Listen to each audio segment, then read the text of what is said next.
Agora, vale lembrar uma coisa que senão o pessoal acaba confundindo, né?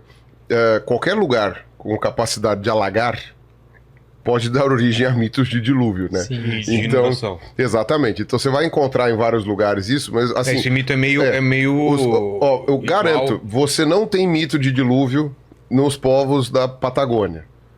Eu garanto pra você que você não tem mito de dilúvio. Você não tem mitos de dilúvio entre os povos do Saara, nem dos povos do Kalahari.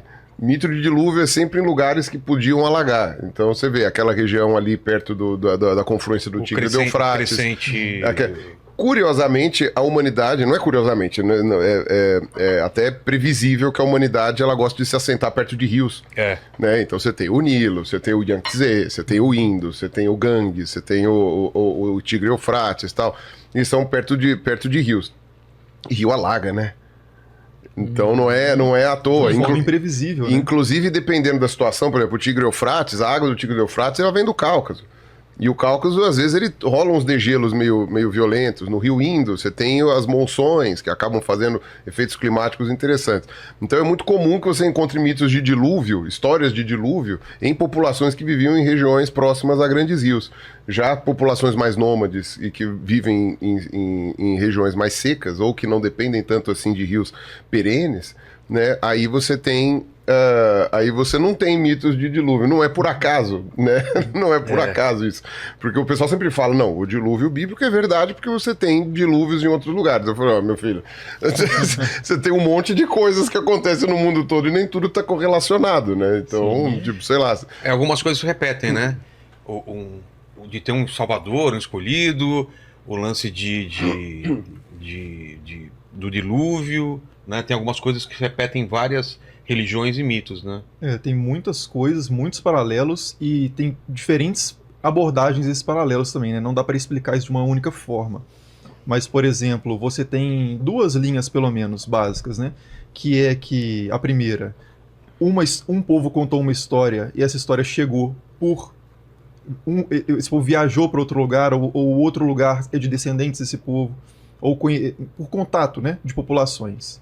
Então você poderia ter um mito de dilúvio, sei lá, no Saara, mas que chegou de uma região onde que se originou numa região onde acontecia inundações, né? Então você tem as pessoas viajam por aí e elas levam não só os seus corpos, mas as suas ideias, suas crenças, suas práticas, seus ritos, etc.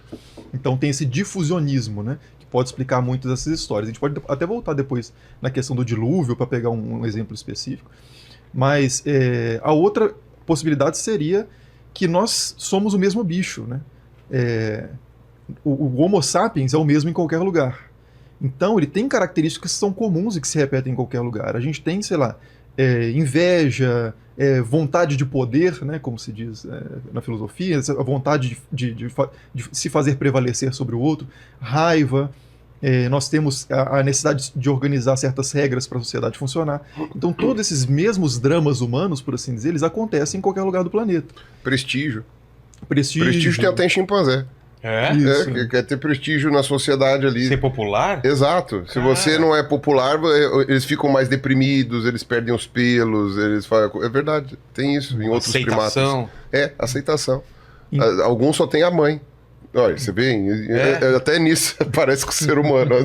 Total. É bem... Então, se as vontades, né, as nossas vontades são parecidas, se as nossas necessidades são parecidas, as histórias que a gente vai contar também podem ser parecidas. Né? Os deuses que a gente precisa vão ser parecidos. A gente precisa de um deus da chuva, por exemplo, se a gente está num contexto de agrícola, principalmente. Né? E aí, voltando a uma coisa que o Jonathan falou, né, que é a questão de que a gente não... As populações antigas, assim como hoje, a gente tem muita coisa que a gente não entende também, né? Cientificamente, mas as populações mais antigas entendiam menos ainda, em termos das relações causais, por exemplo, do ciclo da chuva. Então, assim, se você não energia entende... escura, porque, né? A gente não sabe, pode preencher com mito também. Pode. Até pouco tempo a gente não sabia que eram os quarks, que eram menores do que as partículas né, subatômicas e tal. E aí você... tem uma tendência muito grande nossa, né, como espécie mesmo, a projetar o que nós somos nas coisas. Então, se caiu um raio, ele não caiu por acaso. Alguém quis lançar esse raio. Ou se começou a chover, alguém tem um quis. motivo para ele cair. Você não aceita barato, assim, que de repente apareceu um negócio absurdo O no que eu céu fiz, com um o que barulho. nós fizemos para merecer isso. É um castigo? É uma bênção? Exato. Começa a ter essa ideia, né, de punição e É uma relação. recompensa. Começa, o que se desenvolve a partir disso, né? E principalmente esses grandes eventos. Você pensar um trovão, principalmente se você está numa situação de desamparada, assim, você não tem um teto que te proteja, você não tem. Enfim, principalmente proteção de qualquer forma.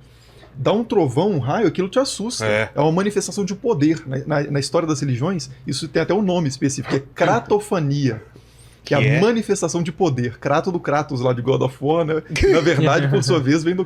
mas É mesmo? a palavra Kratos significa poder, né? Aí, como democracia, né? Poder do povo e tal. Entendi. Então, quando uma realidade ela se impõe sobre você, não tem como você ver uma erupção vulcânica beleza, e seguir sua vida. Uma aurora boreal. Aquilo tá é rolando chocante. ali, estourou o negócio ali. Aquilo é chocante. Tá quentinho, né? Aquilo é chocante, muitas vezes te põe de joelhos, te faz se sentir pequeno. Você percebe algo que é muito maior do que você, aquilo gera um tremor e um fascínio. Outro conceito da história das religiões que é o mysterium tremendum et fascinans, que é algo que é misterioso, você não entende, e ele ao mesmo tempo te faz tremer e te atrai. Você não treme e sai correndo, você treme e pensa, como que eu posso lidar com isso aqui? O que eu preciso fazer para não ser aniquilado, por exemplo, por essa realidade que é maior do que eu? E aí você estabelece com essas coisas uma relação humana, porque é o melhor tipo de relação que a gente tem a oferecer. Como a gente trata animais de forma humana. A gente conversa, eu tenho gatos, né? E eu falo em português com meus gatos. E ele te ignora, com certeza. Porque é assim que os gatos fazem. Eu dou nomes próprios para esses gatos. Não é assim que os gatos funcionam. A gente trata as coisas como... Tem pessoas que tratam plantas como humano, tem um carinho... Objetos, carro. O cara dá nome pro carro, né? Isso. Então a gente tem essa tendência a projetar a humanidade em tudo. Né? Então a gente projeta uma humanidade no raio, projeta uma humanidade no vulcão, projeta uma humanidade nessas coisas e tenta lidar como humanos com aquilo.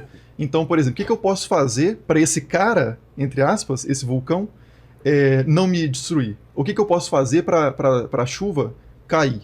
E aí você estabelece essas relações. Então essas relações elas podem se dar de forma, por exemplo, ritualizada. Então, eu vou sacrificar algo que eu tenho de valor, eu vou dar algo que eu tenho de valor para essa figura, para que ela faça algo favorável para mim, ou pelo menos que não me destrua. Né? Isso é chamado de ritos apotropaicos, para quem depois quiser fazer o Google aí dos termos técnicos para se aprofundar. Mas a questão são as relações apotropaicas, né? De afastar o mal ou de propiciar os deuses, né? Fazer com que os deuses estejam de bem com a gente. Né? Então, muito da religião surge daí também, dessa projeção de características humanas naquilo que a gente reconhece como maior. Né? E aí eu acho até interessante fazer um comentário sobre isso, que é quando a gente fala sobre história da religião, psicologia da religião, antropologia da religião, não necessariamente a gente quer reduzir a religião a algo meramente psicológico, ou meramente histórico, ou meramente antropológico. A gente está tentando entender como que nós, humanos, lidamos com essas coisas. Se essas coisas existem de fato, é outro assunto, mais para os teólogos, para cada uma das tradições.